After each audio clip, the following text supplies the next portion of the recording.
Эрхэм гишүүдээ ард түмний илж төлөөлөгчдөө төрийн эрх барих дэд байгууллага улсын хурлын дараагаар ажиллах итгэл хүлээлгсэн та бүхэнд гүн талархал илэрхийлье.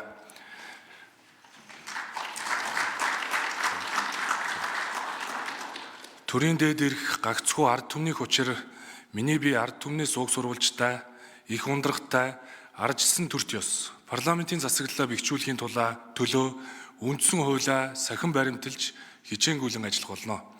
Ард түмний илж төлөөлөгчдийн олон ургалж үзэл бодлоо уралдуулах чөлөө тендэр, олон намын, сонирхлын, олон бүлгийн өргөн төлөөлөл оролцоотой парламент мэргэжлийн мэтгэлцээний өргөн талбар байлгахын төлөө хичээж ажиллах болно. Улс орны эрх ашигаа энэ тэргуунд улс төрийн намын асуудлаа хойш нь тавьж, үндсэн хууль, дээдлэн сахих өргөсөн тангараа баримталж, хууль тогтоох үндсэн үүргээ биелүүлж ажиллахыг та биднийг илж төлөөлөгчөө болгосон олон түмэн шаардж байна. Олон ургалж үзэл бодлоо оролдуулахын зэрэгцээ Монгол улсын язгуур нийтлэг эрх ашиг гагцхүү шударга ёсон суурилсан ив ийг хичээн улс орныхоо илүү сайхан ирээдүйн төлөө хамтдаа хичээж ажиллацгаая. Хууль тогтоох дэд байгууллагаас хулгайн сэжигтнүүд биш, хууль төрж байх ёстой. Улсын их хурлын нэр хүнд гишүүн гэмт хэрэг шалгуулаад байгаагаас болж унаагүй. Улсын их хурлын нэр хүнд улсын их хурлын гишүүн шалгуулахгүй байх давуу дархан эрхээс болж унж байгаа нүнэ. Ард түмний төлөөлөгч ард түмэнтэйг адил хууль шүүхийн өмнө эрх тэгш байх цагт парламентын нэр хүнд өсөх болно. Нэгдүгээрт парламентыг үндсэн хуулиа дээдлэн сахих, хууль дээдлэх, шударга ёс, ёс зүй, тэгш эрхийн зарчмыг улсын их хурл өөрөөсөө эхлүүлэн үлгэрлэх хэрэгтэй. Хоёрдугаарт судалгаа, их хөгжил, шинжлэх ухаан суурилсан, цаг үе, олон улсын чиг хандлага, хэрэгцээ шаардлагадаа нийцсэн хууль тогтоомжийг хилцэн баталж байх үүрэгтэй. Гуравдугаарт олон ургалж үзэл бодлын мэтгэлцээний талбар байх ёстой. Дөрөвдүгээрт олон нийтэд илүү нээлттэй, ойрхон, ил тод, шилэн парламент болж төлөвшөх учиртай. Эдгээр дөрвөн зорилтыг улсын их хурлын даргын хувьд баримталж ажиллана. Энэ бүхний үр дүнд ард түмэн төлөөллөөрөө дамжуулж төрийн эрхийг барих парламентын засаглал бэхжих болно. Миний бие төрийн эрх барьж байгаа Монгол ардын намын дарга боловч үндсэн хуулиа ягштал сахин баримталж, их хурлын гишүүдийн үзэл бодол, байр сууриа илэрхийлэх, хууль санаачлах бүрэн эрхээ хэрэгжүүлэхэд нь аливаа ялгуурлгүйгээр эрх тэгш хүндэтгэлтэй хандах болно. Улсын их хурлын дарга бол улсын их хурлын гишүүдээс илүү эрх идэх биш, илүү үүрэг хүлээсэн ажил албаа. Улсын их хурлын гишүүдийн санал бодол, байр суурь, олонхын саналаар хилэлцэн гаргах шийдвэрт нөлөөлдөг давуу эрхтэй албан тушаалтан бишээ. Улсын их хурлын дарга бол улсын их хурлын бусад гишүүдтэйгээ адил ард түмнээ сонгогддог их хурлын хуралдааныг зохион байгуулах чиг үүрэгтэй гэдэг итгэл үнэмшлээсээ би ухрахгүй. Үндсэн хуулиа дээдлэн сахих, эрх үүргийн нэгдлийг хангах, тэгш эрх, шударга ёс энэ танхимаас эхэлж байх ёстой. Үндсэн хууль, хууль дээдлэх ёсны өмнө улс төрийн нам, нас хүүсийн ялгаа зааг ямар ч дабл стандарт байх учиргүй. Та бид ард түмний 126 дарга бишээ. Та бид ард түмний 126 илж төлөөлөгч. Илүү тусгай эрх даргатай ард түмэнд заад зааварладаг дарга нар бид бишээ. Улс төрийн намын бус, улс орны ард иргэдийн эрх ашигыг энэ тэргуунд ирэмблэн дээдлж, нийгмийн хүсэл хүлээлт, хэрэгцээ шаардлага, дэлхийн чиг хандлага, цаг үедээ нийцсэн хууль тогтоомжуудыг судалгаа шинжилгээ, иргэд, иргэний нийгэм, эрдэмтэн судлаачдын өргөн идэвхтэй оролцоонд тулгуурлаж, хилцэн баталж байх нь та бидний онцгой үүрэг юм а. Улсын их хурлаас батлан гаргасан хууль тогтоомжууд хийдэл давхардалтай, өөр хоорондоо зөрчилдсөн, цаг үеэсээ хоцорсон, нийгмийн харилцаа зохицуулах чадваргүй, хүний эрх, эдийн засгийн эрх чөлөөг хааж боосон, зөрчилдөж хязгаарласан хуулиудыг иж бүрнээр нь өөрчилж, хууль тогтоох, засгийн газарт хяналт тавих үндсэн үүргээ биелүүлэхэд онцгойлон анхаарч ажиллах болно. Засгийн газрын бодлого үйл ажиллагаанд намчирхалгүйгээр хяналт тавьж, зөвд зөөлөн, буруу татуу байж, шийдлээ хүлээсэн асуудлын гарц шийдлийг олж, хүний эрхийг зөрчсөн, улс орны хөгжил саад болсон хуулийн гогт игээг тайлж ажиллах болно. Засгийн газрын 4 жилийн үйл ажиллагааны хөтөлбөрийн биелэлтэд парламентын хяналт тавьж, гүйцэтгэлийн хариуцлага нэхэж шаардаж ажиллана. Монгол улсын 5 жилийн хөгжлийн үндсэн чиглэл, тэтгэврийн зээлийн хугацаа 24 сар байгаа 36 сар болгох зэрэг нийгмийн хэрэгцээ шаардлагыг шуурхаа мэдрэн санал санаачлагтай ажиллахыг та биднээс цаг үе бодит нөхцөл байдал шаардаж байна. Улсын их хурлын хэлэлцэн баталж байгаа тогтоол шийдвэр бүхэн Монгол улсын эдийн засгийн тусгаар тогтнол, Монгол хүний эдийн засгийн эрх чөлөөг дархлан баттгах, арчилсан нийгэм, чөлөө зах зээлийн харилцааг төгөлдршүүлэхэд чиглэгдэх учиртай. Улсын их хурл энэ өдрүүдэд Монгол улсыг хөгжүүлэх 5 жилийн үндсэн чиглэлийг хэмжиж болох үйс, хүрч болох үйс, цаг хугацаатай бодит байх шаардлагад үндэслэн шинжлэх ухаан тулгуурлан боловсруулсныг хэлэлцэж байна. Монгол улсын эдийн засгийн тусгаар тогтнолыг баттгах, Монгол хүний эдийн засгийн эрх чөлөөг дархлахын төлөө гарц шийдэл, санал бодлоо уралдуулж ажиллахыг бодит нөхцөл байдал сануулж байна.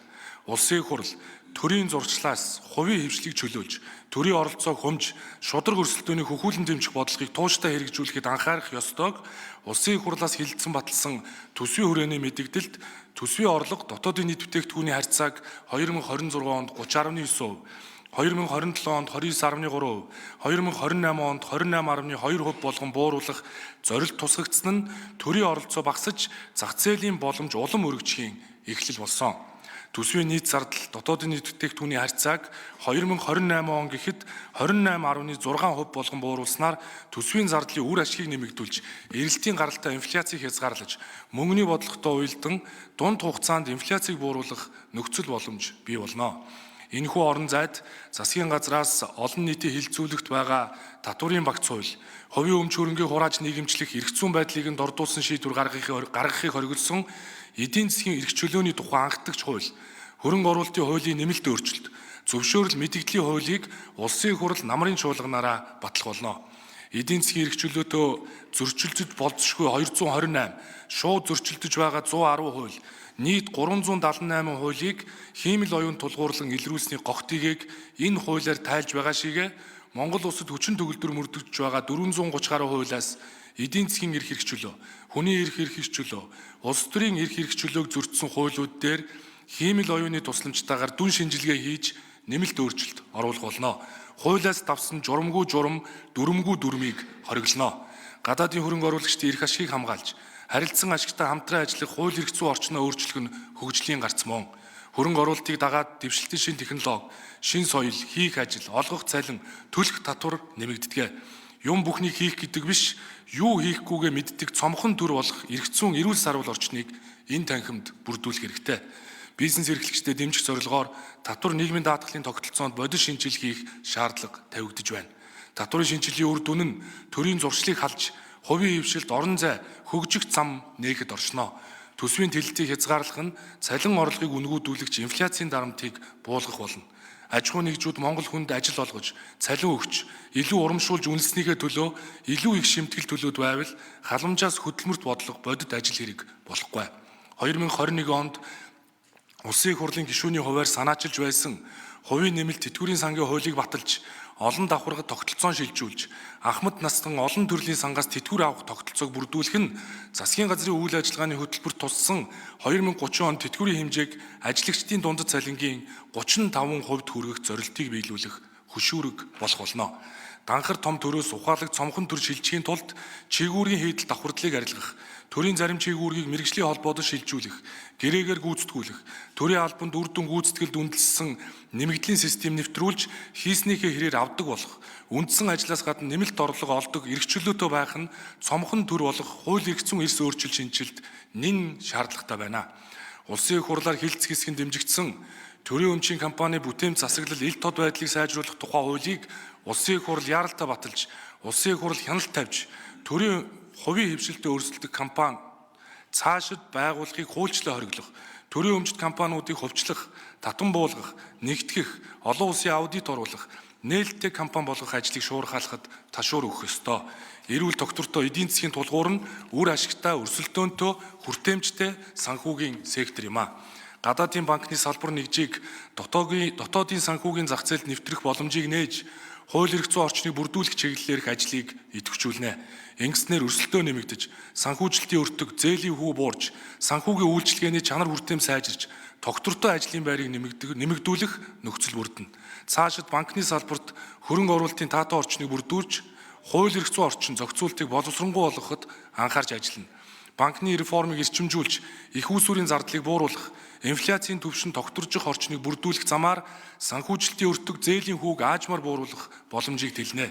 Хөрөнгөний зах зээлийн хөгжлийг эрчимжүүлэхийн тулд мэргэжлийн хөрөнгө оруулагчдын суурийг тэлж, урт хугацааны хариуцлагатай хөрөнгө оруулалт татах эрх зүйн шинжилгээг эхлүүлнэ.